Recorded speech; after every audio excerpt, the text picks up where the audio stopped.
이렇게 한번 인사할 텐데 이 인사 굉장히 중요합니다. 나중에 설교 중에 나오니까 이렇게 하시고 꼭 기억을 해 놓으셨다. 나중에 나오면 아는 척을 이렇게 해주시면 됩니다. 이렇게 인사합니다.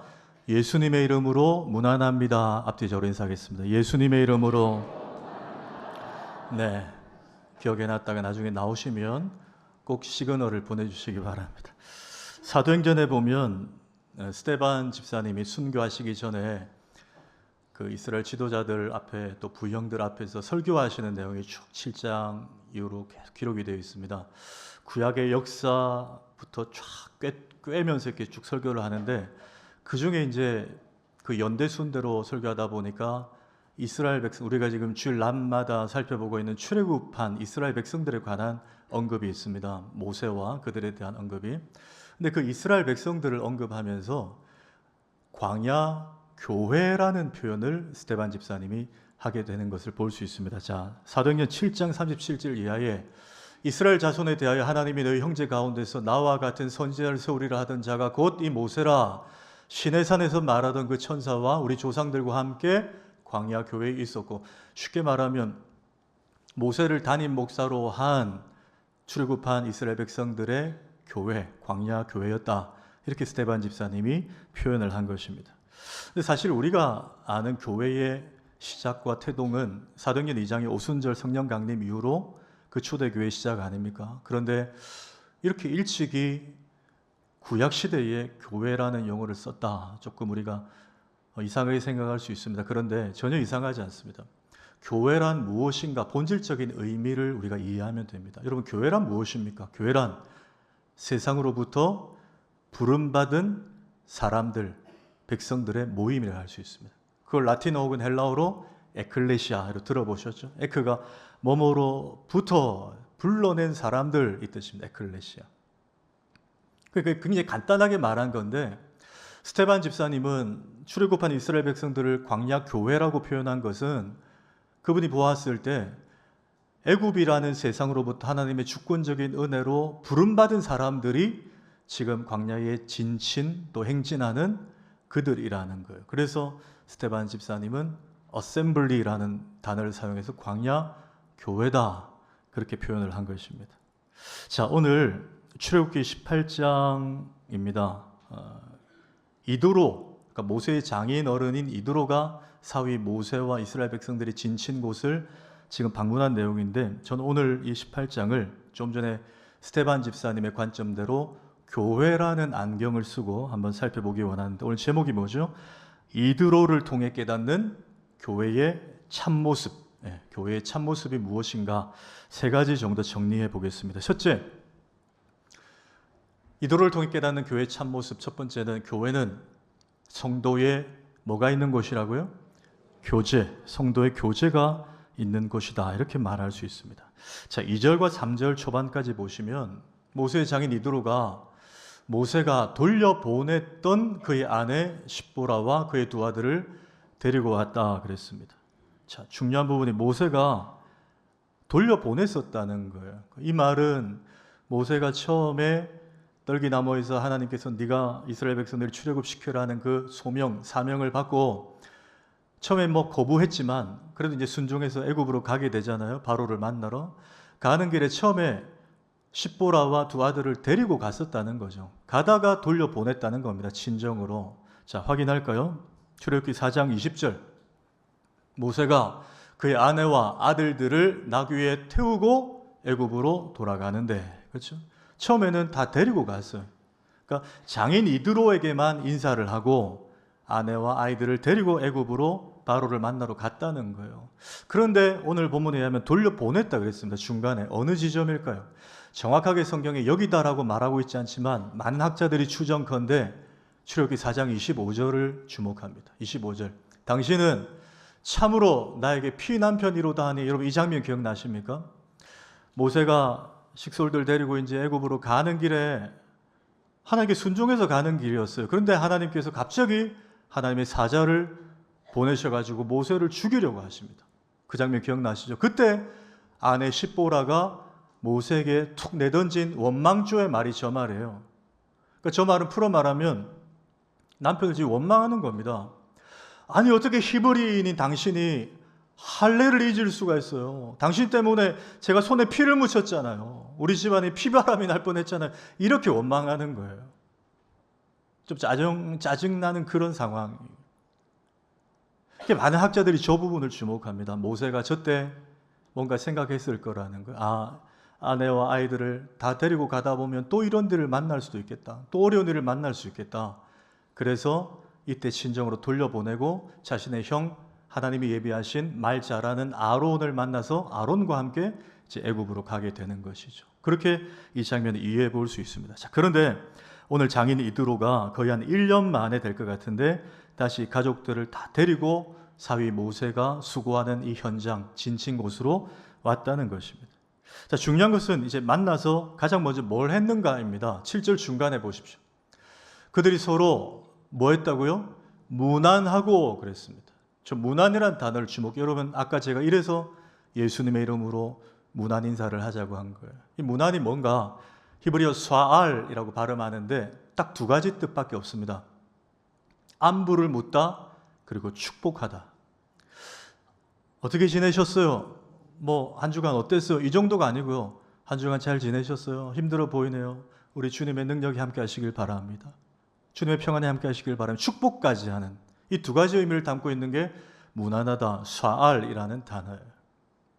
저는 이 단어를 보면서, 이 장면을 보면서 이 땅에 많은 교회들이 있지만 특히 우리 교회도 마찬가지, 우리 교회의 모습이 이와 같다는 생각을 해봅니다. 여러분, 그렇지 않습니까? 한 주간 우리 각자 세상에서 멀리 또 가까이 뿔뿔이 흩어져서 자신의 직장, 사업장, 자신이 처한 곳에서 흩어져서 살았어요. 하나님의 백성들이 흩어져 살다가 이 성회로 모이는 주일날 이렇게 다 모인 거예요. 만나가지고 우리 뭐 합니까? 문안하는 거예요. 한 주간 잘 지내셨습니까? 어땠습니까? 주님의 사랑이 함께 하시길 바랍니다. 문안하는 이 현장이 바로 교회라는 거예요. 좀 전에 모세의 아들들의 이름, 두 사람 이름이 소개됩니다. 게르솜과 엘리에셀이에요. 이 이름에도 의미가 있습니다. 이 아들들로 멀리 떨어져 있었잖아요. 그리고 다시 모였어요. 어쩌면 교회의 많은 성도님들 가운데 게르솜 같은 성도님들도 있어요. 게르솜이 뭡니까? 이방에서 나그네 객이 되었다는 거예요. 정처 없이 방황하고 한 주간 믿음의 갈피를 잡지 못해서 때로는 하나님 앞에 불충한 모습도 보이고 혼란스러운 상태에서 그냥 주일을 맞이해서 하나님 앞에 면목 없이 그냥 이 자리에 나온 그런 성도님들 이 자리에 계실 거예요. 게르솜 같은.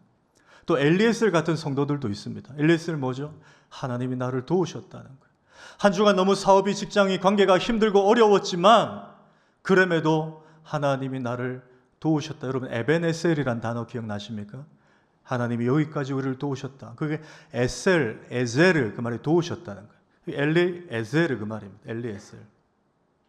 힘들고 어려웠지만 하나님 나를 여기까지 도우셨다.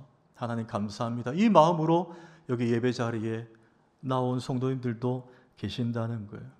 이런 여러 가지 삶의 모습을 가진 성도들이 흩어져 살다가 한 주간 한 곳에 모여 서로 문안하는 곳이 어디라고요? 교회라는 것입니다. 제가 화면을 두 개를 순차적으로 띄워드릴 텐데 이 질문이니까 한번 보고 선택을 하나 해주시기 바랍니다. 한번 띄워주십시오. 자, 평생 나는 둘 중에 하나만 먹어야 된다. 1번 밥이다. 나는 쌀밥이다. 2번 라면이나 칼국수 같은 면이다. 자, 1번입니까? 2번입니까? 1번. 네, 1번 아니면 2번이죠. 네. 저게 이제 어디 나온 질문이냐면 어제 그 손석희 씨가 MBC에서 새로 진행한 질문들이라는 프로그램이 거기 백종원 씨랑 뭐 이렇게 대담을 하는데 저런 질문이 나왔습니다. 1번 아니면 2번이었어요. 저는 개인적으로 1번입니다. 1번. 하나만 선택한다면 1번이에요. 자, 또 하나의 질문 보겠습니다.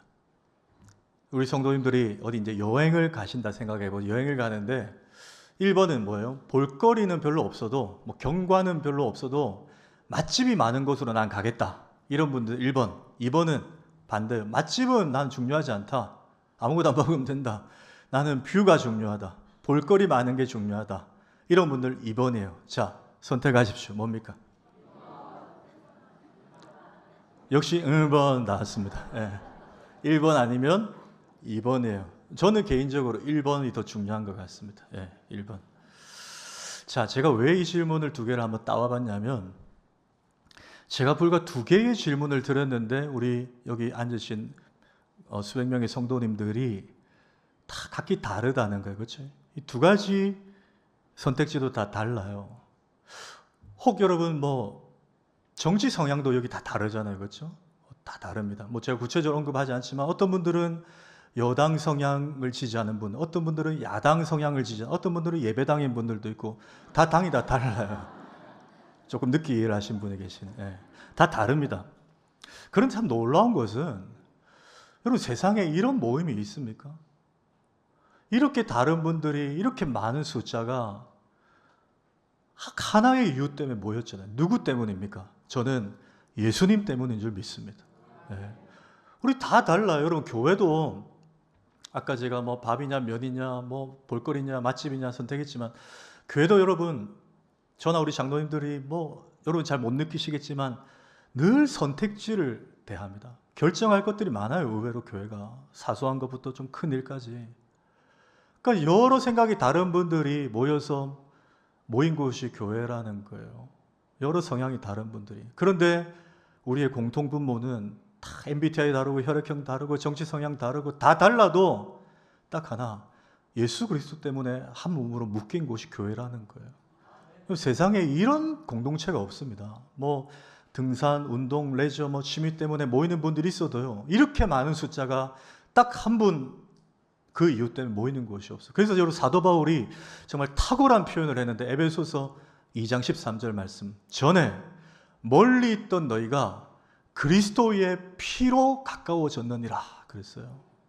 멀리 있던 너희, 우리 다 이방인이었다. 우리 다 게르솜이고 엘리에셀이고 이드로였고 십보라였다는 거예요. 그런데 모일 이유가 없습니다. 오직 예수 그리스도의 복음 때문에 모였다는 거예요. 놀라운 공동체가 여러분 교회라는 것입니다. 이게 에클레시아라는 거예요.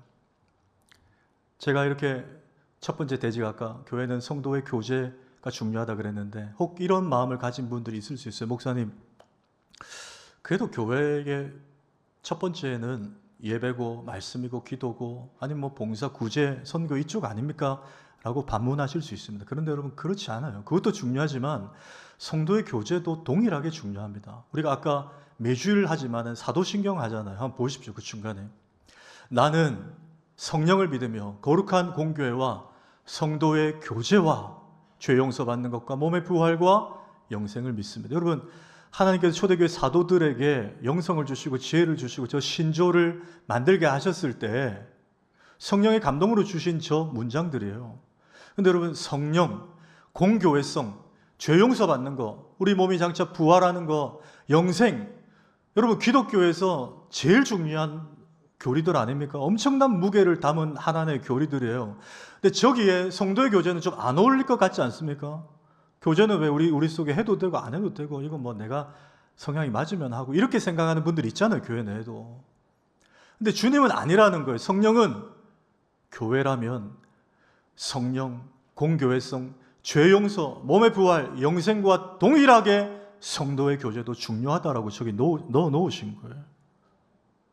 따라합시다. 교회는 성도의 교제가 있는 곳입니다. 동의하십니까? 너무나 귀한 메시지예요. 저 미국의 한 교회에 한 집사님이 이렇게 교우들과 뭐 봉사도 하고 이렇게 신앙생활을 하시다가 어떤 일로 이제 상처가 되고 갈등이 되고 오해가 돼가지고 마음을 좀 돌려먹었어요. 그래서 이제 목사님께 문자를 보냈어요. 목사님, 저는 다음 주일부터 딱 주일 예배만 드리고 기관 모임, 구역 모임, 어떤 봉사도 참여하지 않을 겁니다. 그리 아이소. 이러고 문자를 탁 보낸 거예요. 목사님이 당황을 해가지고 며칠 기도하고 그분의 집에 이제 찾아갔어요. 신방을 갔는데 겨울이었습니다. 여러분 저는 뭐 미국을 가보지 않았지만 미국에는 영화를 보면 개인 집마다 벽난로가 있는 집들이 꽤 있잖아요. 벽난로. 그 집도 벽난로가 이렇게 있었어요. 그 집사님이 목사님이 왔으니까 뭐 차라도 이렇게 내어왔습니다. 목사님이 그 벽난로를 이렇게 한동안 응시하더니 부직행이를 들고 벽난로에 열을 태우고 있는 불을 피우고 있는 숯을 하나 탁 집어서 앞에 쟁반 접시에 딱 꺼내 놓았어요. 그리고 아무 말 없이 물끄러미 한 1분간 쳐다봤습니다. 어땠을까요, 여러분? 하나 덩그러니 혼자 나온 숯은 점점 빛과 열을 잃어가는 거예요. 식은 거예요. 자, 부민교회 성도님들 되면 이 메시지가 뭘 말하는지 아실 거예요. 그렇죠? 그 집사님도 뭔가 있는 것 같은데 하면서 목사님을 쳐다봤어요. 목사님이 설명합니다. 집사님, 신앙생활은 보세요. 이와 같아요. 절대 결코 혼자 할 수 없는 것입니다. 함께 할 때 뜨거움이 있고, 함께 할 때 힘을 얻고, 함께 할 때 위로를 얻고, 함께 하는 것이 하나님 기뻐하시는 일입니다. 아멘이십니까? 이렇게 권면을 한 거예요. 제가 수요일에도 이런 말씀 잠시 드렸죠. 우리 코로나 때 우리 성도님들 각자 사업, 직장, 건강 다 힘든 있었지만 저는 사실 코로나 한 번도 안 걸렸었거든요. 그런데 저에게 목회자로 제일 힘들었던 것은 최악의 경우에 교회에 20명 이하로 딱 제한했을 때, 교육자들과 방송실과 우리 반주자분들밖에 없었을 때, 교회에 사람이 없는 게 여러분 목회자에게 얼마나 힘든지 몰라요. 저는 너무너무 그게 힘들었어요. 그런데 차차차 회복될 때 교회에 우리 성도님들이 자리를 메워오니까 그게 얼마나 기쁨인지 몰라요. 여러분, 교회에 사람이 있다는 게 얼마나 큰 기쁨인지 몰라요. 혹시 난 나 혼자 편하게 신앙사는 게 좋아하는 분들이 있으면 그 회개하셔야 돼요. 성도의 교제에 어긋나는 생각이에요. 여러분, 요한복음 20장에 예수님께서 부활하시고 부활하신 몸으로 제자들에게 찾아오시는데, 처음 찾아오셨을 때 그때 가룟 유다는 이미 자살했고 나머지 제자들은 다 모여 있었는데 의심 많은 도마 아시죠? 도마는 그 자리에 없었어요. 그래서 예수님이 왔다 가셨다는 제자들의 소식을 듣고 자기는 나는 못 믿겠다, 나는 보고 만져봐야 믿겠다라고 막 세우는 그 지경이 그게 도마였습니다. 그때 여러분 주일이었어요. 그날이 주일. 다 모여 있는데 혼자 무슨 이유로 따로 가 있었던 게 도마였다는 거예요. 의심의 안개에 에워싸여 있었어요. 그리고 그 다음 주에 주님이 한 번 더 찾아오시잖아요. 그때 주님을 만나고 결국 그가 믿게 되잖아요. 의심에서 확신으로 바뀌게 되죠. 뭡니까? 함께 모여 있을 때 하나님의 은혜가 더 크게 임한다는 것이에요. 혹 우리 성도님들 가운데 어떤 이유인지 모르겠지만 나는 나 홀로 신앙 생활하겠다, 이런 마음 갖고 계신 분들 계신다면 그것은 신앙이 아니라 신념일 뿐입니다. 신앙은 하나님 기뻐하시는 방향대로 가는 거예요. 하나님 우리에게 뭘 요구하십니까? 성도의 교제를 요구하십니다. 우리 사랑하는 부민의 모든 성도님들 가운데 혹 홀로 외롭게 신앙생활하는 분들 계신다면 다시 우리 부민교회라는 따뜻한 벽난로 안으로 들어오시기를 주의 이름으로 축복합니다. 한 가지 더, 두 번째, 교회는 무엇인가? 교회는 영혼을 구원하는 곳이라, 이렇게 말할 수 있습니다. 영혼을 구원하는 곳입니다. 8절 한번 보실까요? 8절 한번 읽겠습니다. 시작. 모세가 여호와께서 이스라엘을 위하여 바로와 애굽 사람에게 행하신 모든 일과 길에서 그들이 당한 모든 고난과 여호와께서 그들을 구원하신 일을 다 그 장인에게 말하매. 지금 모세가 그동안 출애굽하는 바로 만난 얘기들 쭉 이제 장인어른에게 다 얘기를 다 했어요. 어찌 보면 간증을 한 거죠. 그랬더니 장인어른 이드로의 반응이 11절 앞에 한번 보십시오. 이 딱 한마디로 정리됩니다. 이제 내가 알았도다, 이래요. 여기 무슨 말일까요? 이제 내가 알았도다. 뒤에 보면 모든 신보다 여호와 하나님이 크시도다, 이런 고백을 하는데, 여러분 이드로가 이 고백을 했다는 건 굉장히 중요합니다. 왜냐하면 이드로가 여러분 어디 출신이고 직업이 뭐였는지 기억나십니까? 미디안 땅의 제사장이었어요. 물론 아브라함의 족보로 올라가면 미디안도 아브라함의 혈통이지만 미디안 땅 자체가 이방 땅입니다. 그러니까 미디안 토속 신앙인의 제사장이 이두로였다는 거예요. 우상 섬기던 사람입니다. 근데 그런 분이 지금 모세의 간증을 다 듣고, 이제 내가 알았도다, 이제 내가 하나님을 진짜 알았다고 고백하는 거예요. 그리고 나서 이어서 12절 보십시오. 모세의 장인 이드로가 번제물과 희생제물을 하나님께 가져오매. 이것도 놀라운 장면입니다. 그는 늘 자신이 섬기던 신을 위해서만 제물을 잡고 제사를 드리던 일만 해오던 어르신이었어요. 그런데 이제 내가 살아계신 하나님을 만났도다 하고는 누구를 향해 예배 제단을 만들어 놓습니까? 살아계신 하나님을 향해. 어떤 장면이죠, 여러분? 한 이방인이 모세의 설교를 듣고 간증을 듣고 하나님께로 회심하여 돌아오는 장면이에요. 한 영혼이 구원 얻는 위대한 장면. 여러분, 교회가 해야 할 일이 이것인 줄 믿습니다. 한 영혼이, 한 이방인이 하나님의 말씀을 듣고 하나님의 백성이 되는 거예요. 놀라운 일이죠. 근데 여기 이제 주목할 부분이 하나 있는데 모세의 입입니다. 모세의 입. 여러분 8절 다시 한번 볼까요? 8절에 모세가 여호와께서 이스라엘을 위하여 바로와 애굽 사람에 행하신 모든 일과 길에서 그들이 당한 모든 고난과 여호와께서 그들을 구원하신 일을 다 그 장인에게 말하매. 모세가 말하매. 근데 그 내용이 뭐였습니까, 여러분? 사적인 얘기가 없어요. 1년 만에 만났는데 어르신 우리 아내 똑바로 하고 있습니까? 뭐 이런 내용이 없어요. 우리 애들 안부 없어요. 여호와께서 하나님이 이스라엘 가운데 행하신 일, 하나님이 어떻게 바로를 만나게 하시고 어떻게 그 일을 해결하시고 어떻게 홍해를 건너게 하시고 어떻게 아말렉과의 전쟁에 승리하게 하셨는가, 하나님이 주어가 된 이야기만 지금 모세가 말하고 있다. 이게 모세의 입술이었어요. 전 여러분 여기서 하나 적용하기 원합니다. 간혹 교회들마다 그래요. 새가족이나 초신자들이 이제 교회 와서 새가족 양육을 받고 이제 기관이나 어떤 봉사 파트에 이제 스며들어 정착해 가잖아요. 그러다가 간혹 어떤 일이 발생합니까? 실족하는 일이 생겨요. 근데 그 실족하는 일에 여러 이유가 있지만 그 중에 적지 않은 퍼센테이지를 차지하는 것이 먼저 믿은 성도들에게 좀 이런 것 때문에 상처받고, 그렇게 어찌 보면 다른 교회 가시면 다행인데 아예 교회를 떠나시는 거예요. 나는 교회 절대 안 간다. 여러분, 이 큰일 아닙니까? 먼저 믿는 성도들에게 그 말 때문에 교회는 좀 다른 줄 알고 왔는데, 야, 교회 수십 년 다닌 사람들도 세상 사람들과 별 다를 거 없더라. 술, 담배는 안 하는데 얘기 주제는 다를 거 없더라. 여러분, 이런 일들이 교회들마다 혹 일어난다는 거예요. 저나 우리 교육자들이나 우리 교회 지도자들은 그런 일을 만날 때마다 이렇게 권면합니다. 여러분도 아마 그렇게 하실 거예요. 성도님, 사람 보지 마세요. 그래도 하나님만 바라보세요. 이렇게 권면을 해요. 그 말 틀린 거 아닙니다. 저도 그렇게 권면해요. 그런데 그 말 너무 맞는 말이지만 그것만큼 무책임한 말이 없어요, 여러분. 왜 그런가?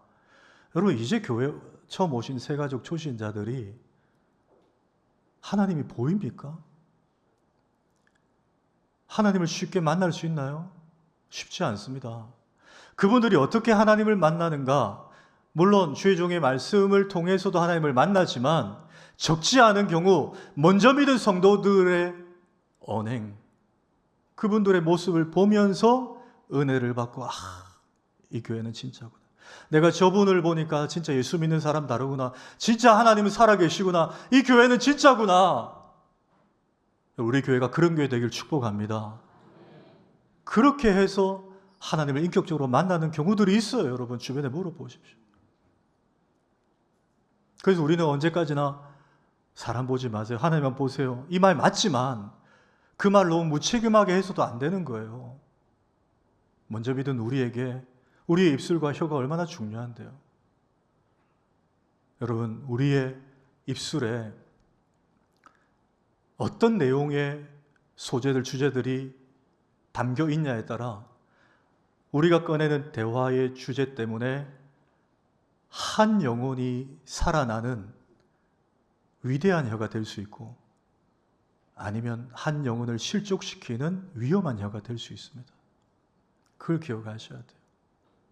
우리 그런 의미에서 우리 부민교회 모든 성도들의 모임 속에 하나님에 관한 이야기가 가득하기를 축복합니다.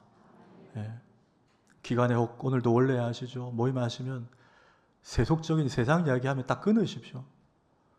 하나님에 관한, 하나님 한 주간 우리에게 어떻게 은혜 주셨고, 우리 기간에 어떤 은혜를 부어 주셨고, 오랜만에 이 형제를, 이 자매를 보내주셨고, 기도 제목이 없는지 물어보고, 거기에 치유가 일어나고 회복이 일어나고, 거기에 진짜 교제가 일어나는 거예요. 그걸 통해서 내가 여기 또 와야 되겠다. 여기는 하나님이 계시는구나. 여러분, 그 모임이 전도지가 되는 것입니다. 인쇄물만 전도지가 되는 게 아니라 그 모임이 전도지가 되는 거예요. 그런 역사가 우리 교회 일어나기를 주의 이름으로 축복합니다. 마지막 세 번째는 교회는 함께 일하는 곳이어야 한다는 걸 발견할 수 있어요. 교회는 함께 일하는 동력하는 곳입니다. 자, 13, 14, 18절 좀 길지만 우리 한번 집중해서 읽겠습니다. 시작. 이튿날 모세가 백성을 재판하느라고 앉아 있고 백성은 아침부터 저녁까지 모세 곁에 서 있는지라. 모세의 장인이 모세가 백성에게 행하는 모든 일을 보고 이르되 내가 이 백성에게 행하는 이 일이 어찌 됨이냐. 어찌하여 내가 홀로 앉아 있고 백성은 아침부터 저녁까지 내 곁에 서 있느냐.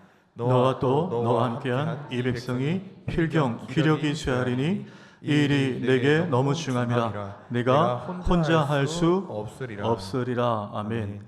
여러분, 길게 읽었지만 이거 제가 쉬운 번역으로 한마디만 할게요. 이드로 장인 어른인 이드로가 모세에게 딱 이렇게 말하는 거예요. 모서방, 너 그러다 쓰러져. 이렇게 말하는 거예요.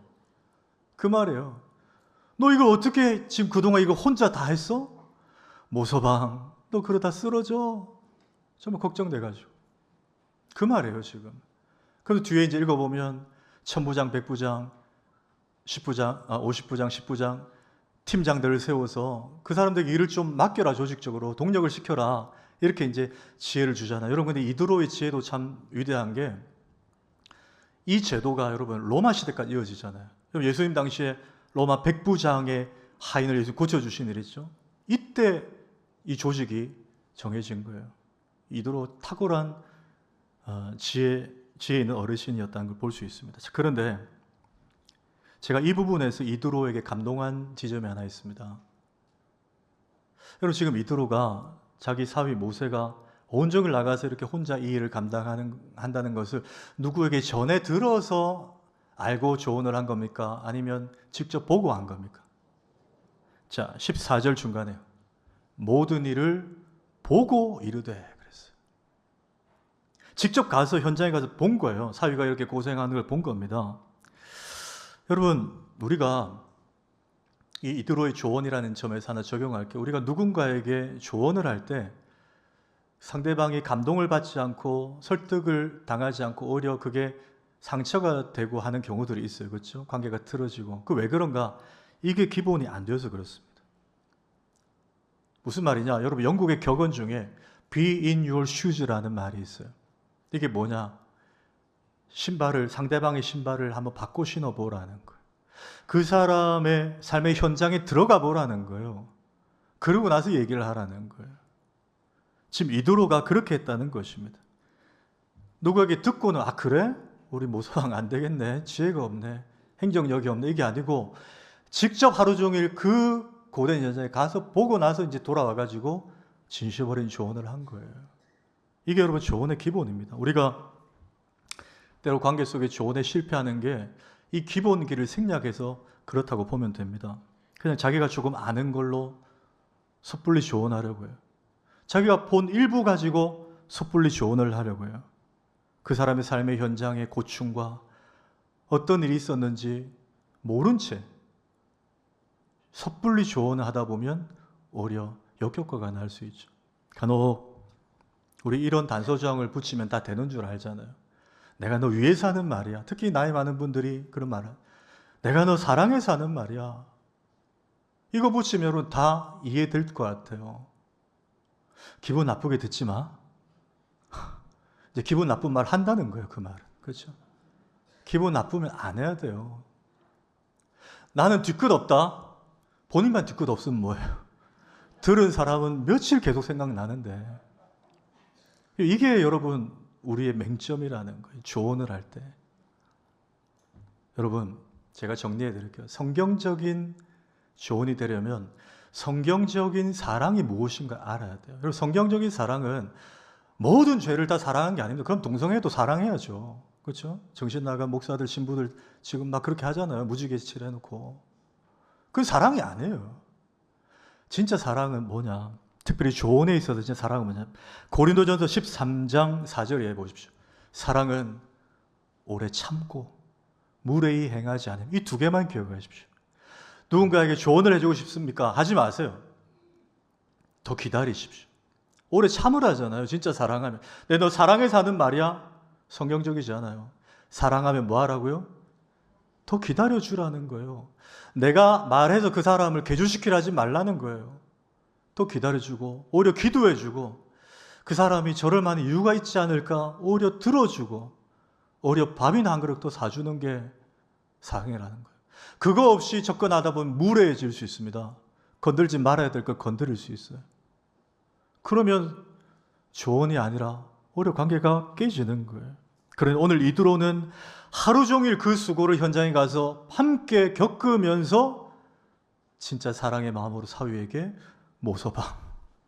너 이러다 죽어. 이렇게 하니까 모세가 받아들인 거예요. 저는 오늘 이드로의 모습에서 하나 우리 예수님의 모습을 발견합니다. 여러분, 우리 예수님은 어떤 분입니까? 하늘 보좌 위에서 발장 딱 끼고 그래 인간들 너희들 한번 자유의지로 살아봐라. 그러고 있다가 조금 이상한 데로 가면 훈수 뜨고 마치 어르신들 바둑 둘 때 이렇게 훈수 뜨는 것처럼 그런 분이세요? 아닙니다, 여러분. 예수님은 절대 그런 분이 아니에요.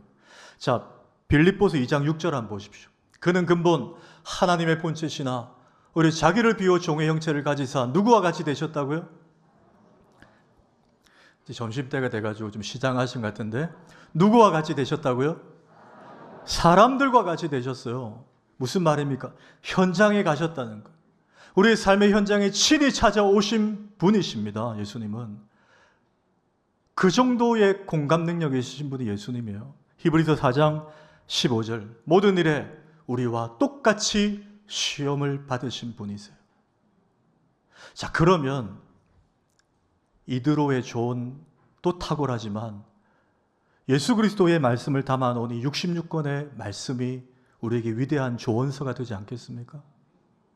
이드로의 조언보다 예수님의 조언이니 말씀이 우리에게 더 조언이 되지 않겠냐는 거예요. 여러분, 오늘 예배 나오신 성도님들 힘들고 답답하고 어려운 문제에 놓인 분들 계신다면 유튜브를 의지하지 마시고 예수 그리스도의 조언이 담긴 이 생명의 말씀에 귀 기울이시기를 주의 이름으로 축복합니다.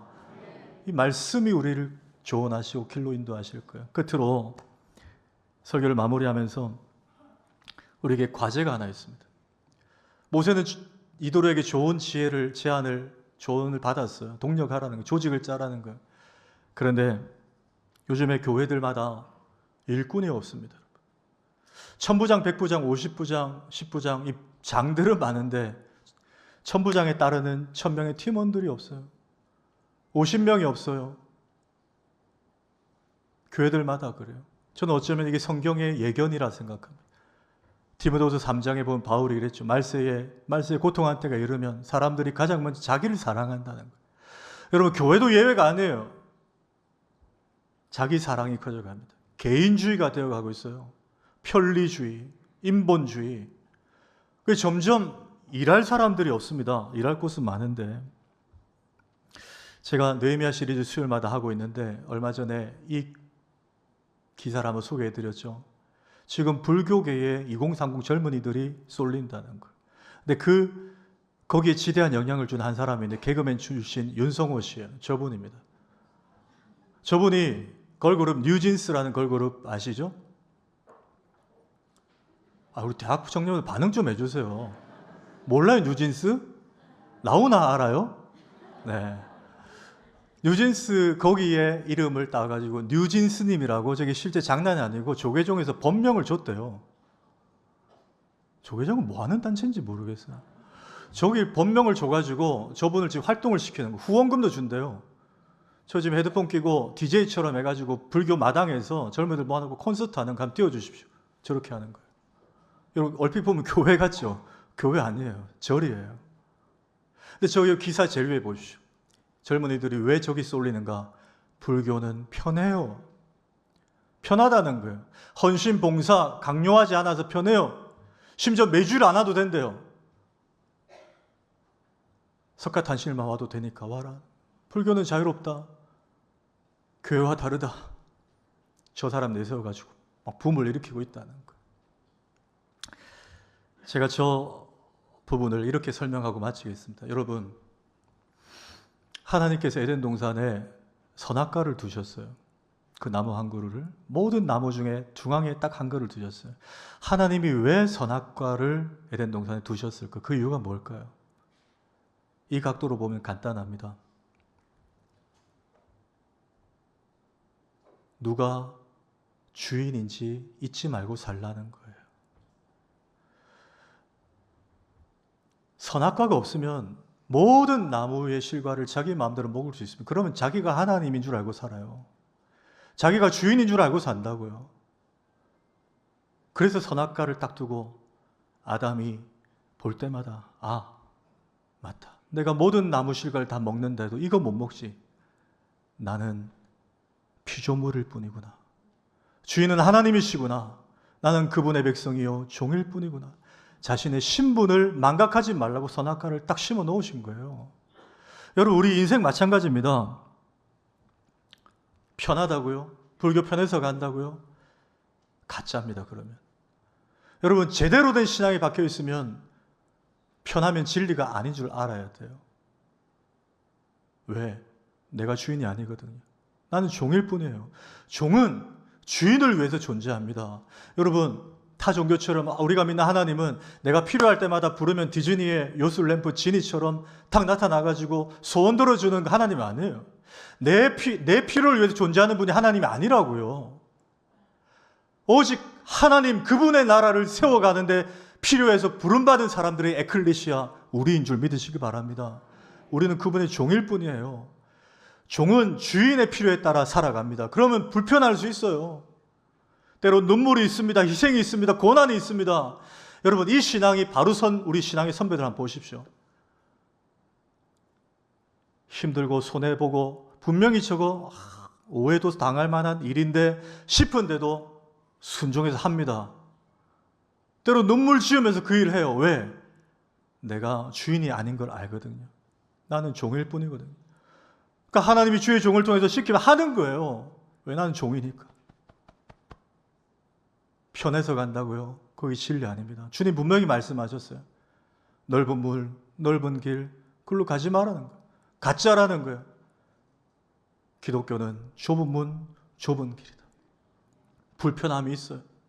고생이 있습니다. 오해도 받습니다. 상처도 받아요.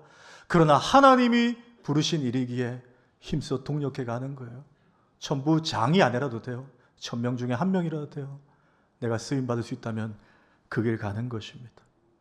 오늘 이도로의 방문을 통해서 교회의 참모습을 보았습니다. 3가지였어요. 첫째, 성도의 교제. 둘째, 영혼 구원.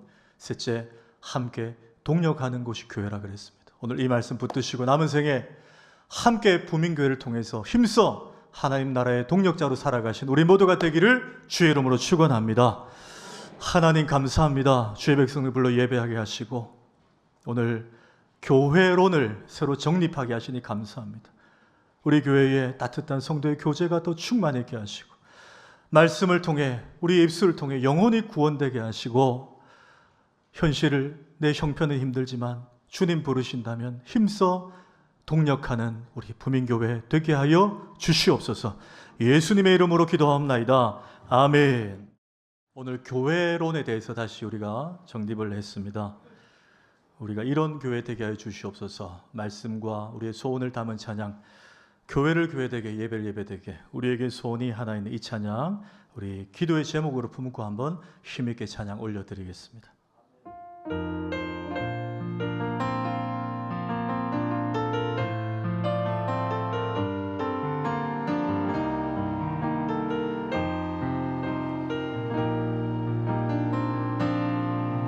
우리에게 소원이 하나 있네.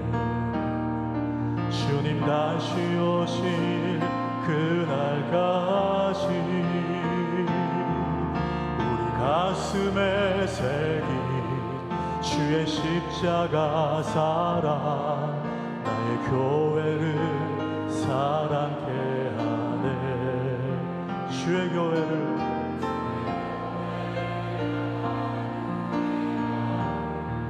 희생과 포기와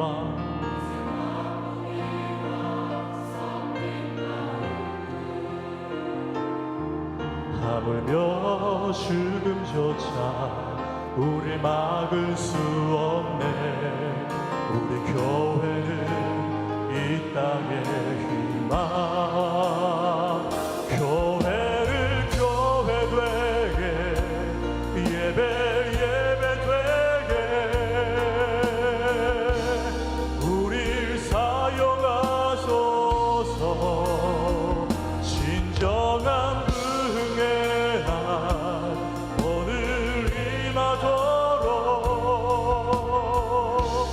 우릴 사용하. 우리 한번 처음부터 우리에겐 소원이 주님 다시 오실 그날까지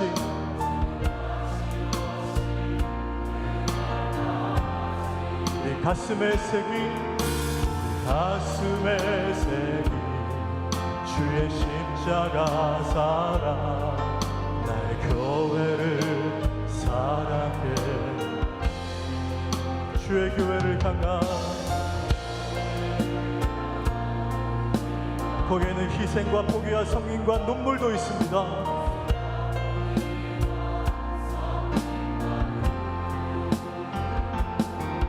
하물며 죽음조차 우릴 막을 수 없네. 우리 교회는 이 땅의 희망. 교회를 교회 되게 예배 되게 우릴 사용하소. 진정한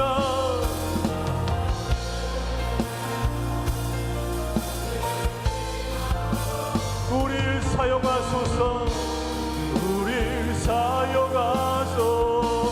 성령 안에 예배하리라. 성령 안에 예배하리라. 자유의 마음으로 사랑으로 사역하리라. 교회는 생명이니 교회를 교회 되게 예배 되게 우리 사용하소서.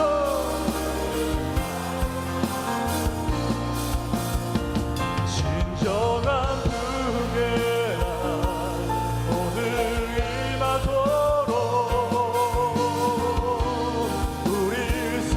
우리 한번 손 높이 들고 교회를 교회 되게 하나님 나라 동력자로 우리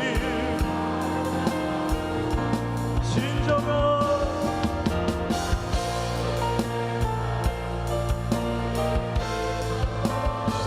우릴 사용하소서. 우릴 사용하소. 우릴 사용하소서. 우릴 사용하소. 우릴 사용하소서. 우릴 사용하소서.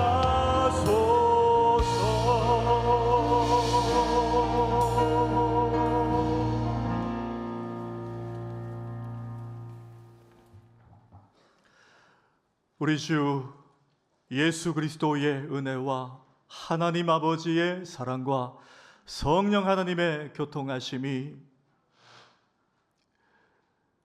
부르신 이 부민교회에서 하나님 나라를 세워가기를 소망하는 모든 주의 백성들 머리 위에 항상 함께 있을지어다. 아멘.